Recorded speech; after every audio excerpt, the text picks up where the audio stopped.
Welcome you all at bishop academy online classes. Students, आपको बताया जा चुका है कि आपके ऑनलाइन टेस्ट जो है कि स्कूल के वेबसाइट के थ्रू, वेब एड्रेस के थ्रू होने हैं। इसी तरह से आपको ये भी बताया गया कि आपके एग्ज़ाम के जो क्वेश्चंस होंगे वह ऑब्जेक्टिव टाइप यानी मल्टीपल चॉइस क्वेश्चंस होंगे। सभी बुक्स में, सभी लेसन्स में मल्टीपल चॉइस क्वेश्चंस नहीं दिए गए हैं and English grammar is one of them. Her lesson में इसमें मल्टीपल चॉइस क्वेश्चंस नहीं हैं। सो हम इसमें से ये देखेंगे कि हम ऑनलाइन टेस्ट प्रैक्टिस क्वेश्चंस के लिए कुछ लेसन से ही हम आपको जो है मल्टीपल चॉइस क्वेश्चंस बना करके एग्जाम्पल के रूप में दे रहे हैं। और एग्जाम्पल्स ये जो इस तरह के क्वेश्चंस हैं, ऐसे ही क्वेश्चंस आपके एग्जामिनेशन में भी आएंगे। जो ऑनलाइन टेस्ट होगा उसमें ऑब्जेक्टिव टाइप क्वेश्चंस ही होंगे। आपको इसलिए ये दिया जा रहा है कि जिससे आप इससे गो थ्रू हो सके, पहले से अवेयर हो सकें कि कैसे क्वेश्चंस आपके आएंगे और कैसे क्वेश्चंस बनाए गए होंगे, जिससे आपको आंसर देने के टाइम पर कोई इश्यू ना हो। लेट अस सी। अब यहाँ पे जो ऐसे क्वेश्चंस होंगे, ऑप्शंस दिए गए होंगे। फर्स्ट देखते हैं क्या चूज द करेक्ट ऑप्शन है। पहले क्या, आइडेंटिफाई द इनडायरेक्ट ऑब्जेक्ट। यहाँ ये फर्स्ट लेसन से दिया गया है कि एक सेंटेंस है, Bhanu serve dinner for the family last evening. तो अब आपको बताया गया है डायरेक्ट ऑब्जेक्ट क्या है, इनडायरेक्ट ऑब्जेक्ट क्या है, या ऑब्जेक्ट क्या होते हैं। यहाँ सेंटेंस दे दिया गया, इसी में से अब आपको बताना है डायरेक्ट ऑब्जेक्ट क्या है। यह आपके क्वेश्चंस में भी रहा है, इस तरह से इसी में बताना था डायरेक्ट ऑब्जेक्ट। अब उसमें से क्या किया गया, 4 ऑप्शन दे दिए गए हैं। बस यही ऐड किया गया है कि आपको 4 ऑप्शन दे दिए गए हैं, इसी में से आपको टिक करना है कि इसमें आपके जो है कि डायरेक्ट ऑब्जेक्ट क्या है। तो जानते हैं डायरेक्ट ऑब्जेक्ट हमेशा क्या होता है, जो कि वह हमारा थिंग्स होता है। इनडायरेक्ट ऑब्जेक्ट जनरली पर्सन होते हैं। तो इस केस में क्या है, अब हम ऐसे नहीं जान पाते हैं तो व्हाट से, व्हाट भानु सर्व्ड तो हो गया डिनर। इस तरह से हमारा डायरेक्ट ऑब्जेक्ट मिलता है क्या है, और फॉर द फैमिली। तो डायरेक्ट ऑब्जेक्ट डिनर हो गया, तो इनडायरेक्ट ऑब्जेक्ट इसमें क्या हो जाएगा, फॉर द फैमिली।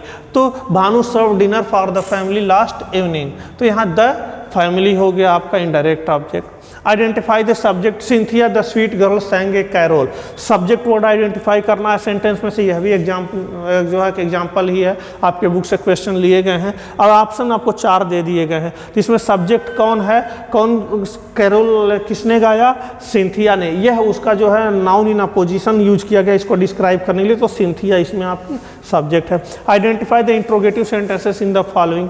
अब आपको इंटेरोगेटिव सेंटेंस बताना है। सेंटेंसेस के काइंड्स आपको बताए गए हैं, 4 ऑप्शंस दिए होंगे, 4 अलग अलग सेंटेंस आपको ये बताना होगा उसमें से कौन जो है इंटेरोगेटिव सेंटेंस। इंटेरोगेटिव सेंटेंस की पहचान क्या है, क्वेश्चन वर्ड या हेल्पिंग वर्ड से बिगिन होगा, लास्ट में इंट्रोगेटिव मार्क्स जो है कि उसमें मार्क होंगे। Like what is the name of that gentleman, ये हमारा इंट्रोगेटिव मार्क्स लगा हुआ है और व्हाट से बिगिन हो रहा, इसलिए ये हमारा इंट्रोगेटिव सेंटेंस है। Next, I fell off the bull onto the soft mud. The gender of the word mud is. अब यहाँ पे नाउन में ही जब पढ़े हैं तो जेंडर यानी कि आइडेंटिफाई करना है, उस एक्सरसाइज से है जिसमें आपको वर्ड्स के जेंडर बताने हैं। तो यहाँ पर हमने जो है कि लिख दिया है कि किस वर्ड का आपको जेंडर बताना है। ऐसे ही सेंटेंस दिया होगा, यहाँ पर आपको हाईलाइटेड किया है बुक में, लेकिन हमने लिख दिया है कि किस वर्ड का जेंडर बताना है और आपको वहाँ ऑप्शन दे दिए गए हैं। तो मड, यहाँ the gender of the word mud is. Mud का जेंडर क्या है, मैस्कुलिन, फेमिनिन, कॉमन, न्यूटर। तो आप जानते हैं कि कोई भी जो थिंग्स होती हैं, निर्जीव थिंग्स होती हैं, वह हमारी जो है कि न्यूटर जेंडर की होती हैं। तो थिंग्स विदाउट लाइफ जो न्यूटर जेंडर होते हैं, तो यहाँ पे न्यूटर जेंडर, मड हमारा न्यूटर जेंडर का होगा। Find the error in the sentence, on what basis are you filing this complaint. यहाँ भी सेंटेंस आपको बताया गया है कि यह भी नाउन के नंबर से रिलेटेड है कि किसके साथ कैसा यूज होता है।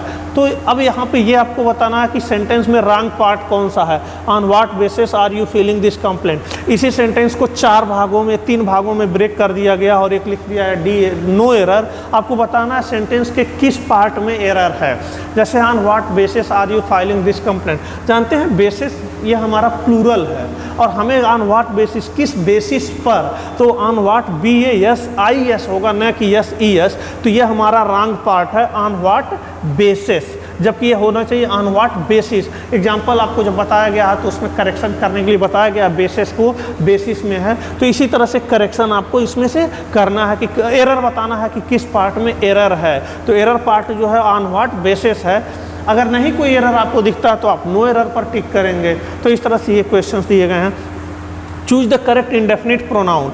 अब Anil and Ratan are brothers dot dot dot are good singers. अब यहाँ पे indefinite pronoun, correct indefinite pronoun बताना है, both, any, some, none of these. तो आप जानते हैं Anil and Ratan are brothers, दोनों क्या हैं, भाई हैं, बोथ आर गुड सिंगर्स। तो यहाँ करेक्ट ऑप्शन हमारा होगा both. Next, these mangoes are delicious, here the word these is. अब यहाँ पे दीज मैंगोज आर डिलीशियस, ये बताना है कि दीज वर्ड यहाँ कौन सा पार्ट्स ऑफ स्पीच है। Here the word these is, अब यहाँ पे दिया गया है पार्ट्स ऑफ स्पीच के, प्रोनाउन है, एडवर्ब है, एडजेक्टिव है, नाउन है, क्या है। तो जानते हैं कोई वर्ड जो किसी नाउन को क्वालिफाई करता है वह होता है एडजेक्टिव, तो आंसर हमारा होगा एडजेक्टिव। ये भी ऐसे ही एग्जाम जो है कि बुक में आपके क्वेश्चन हैं, लेकिन यहाँ देखिए लिख दिया गया किस तरह से क्वेश्चन आपके आएंगे।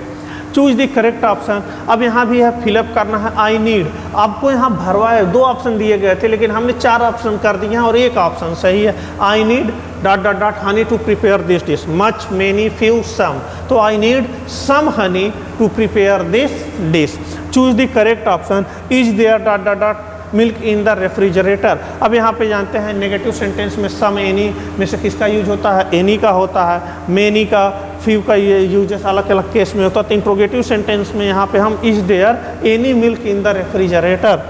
The trainer has a loud voice, here the word loud, adverb relation से आपका यह है। तो यहाँ पे बताया गया है लाउड, वहाँ हाईलाइटेड है और आपको हाईलाइटेड वर्ड में लिखना था क्या था, लेकिन यहाँ पे बता दिया गया here the word loud is. Loud word यहाँ पर क्या है इस सेंटेंस में, तो यहाँ पे ऑप्शन दे दिया गया एडवर्ब है, नाउन है, एडजेक्टिव है, वर्ब है। तो यहाँ पे यह क्या है, वॉइस नाउन है, इसके पहले लाउड यूज हुआ यानी क्वालिफाई कर रहा, तो यह क्या है, एडजेक्टिव है। तो अलग अलग इसी तरह से सेंटेंस आपके जो है कि डिफरेंट लेसन से बना दिए गए हैं स्टूडेंट्स। अब आपको ये बता दिया जा रहा है कि बताया गया कि लेसन 1 से 5 तक आपके जो है एक्सरसाइज क्वेश्चन होंगे, टेस्ट होंगे, तो आप वहीं तक का इसमें टेस्ट के लिए क्वेश्चन भी आपको एग्जाम्पल दिए गए हैं। तो इस तरह से आप इसको देखिए कैसे क्वेश्चंस को मल्टीपल चॉइस क्वेश्चन में बदल दिया गया है।